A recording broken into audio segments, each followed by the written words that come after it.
Hi everybody, and welcome to the first video for the decimals and percents checklist.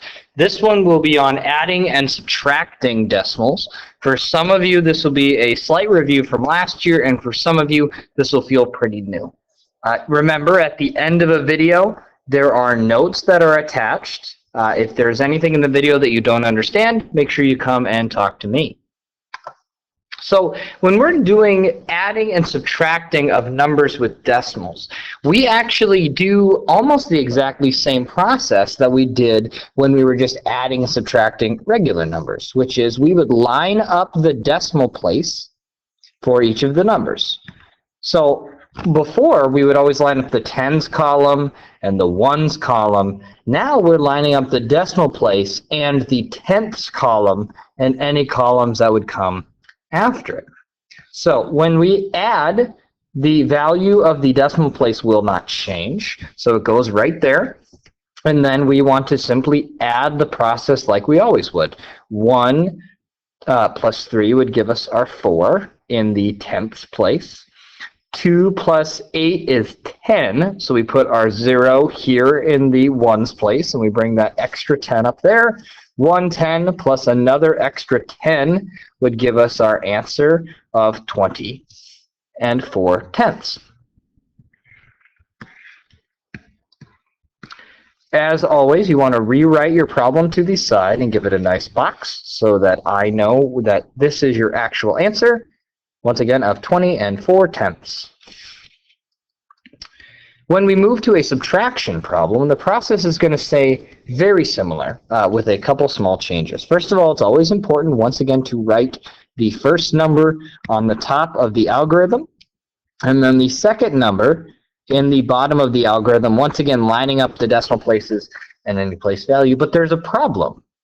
We have a place value that's ignored. Well, I know that 14 and 2/10 is going to be equivalent to 14 and 20 hundredths.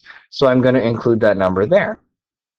So now here I'm going to subtract 0 hundredths, and 0 hundredths gives us 0 hundredths here. 2/10 minus 9/10, well, that's the problem. We're going to have to change our ones value here, and we'll change this into 12/10, which gives us 12/10 minus 9/10, or 3. In the tenths place. Here, once again, we're going to have to borrow. So we change our 10 into a 0. We change this into 13 ones. So it becomes 13 minus 5, or 8, and 30 hundredths, or you could also write it as 8 and 3/10. There you go. I want you to try these two problems on your own, and then I will go through them to see if you're getting the correct answer. For the problem on the left, we get 73 and 1/10 minus 8 and 9/10. We're going to have to subtract and borrow. So I get a 2 in the tenths place. Once again, we're going to have to subtract and borrow. So I get a 4 in the ones place here. 6 minus 0 in the tens place gives us 64 and 2/10.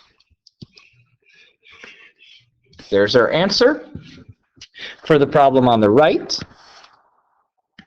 we have to not only line up the decimal place, but we're also going to have to add some numbers to make this equal. So I know that 12 and 3/10 is equal to 12 and 30 hundredths, which is the same as 12 and 300 thousandths.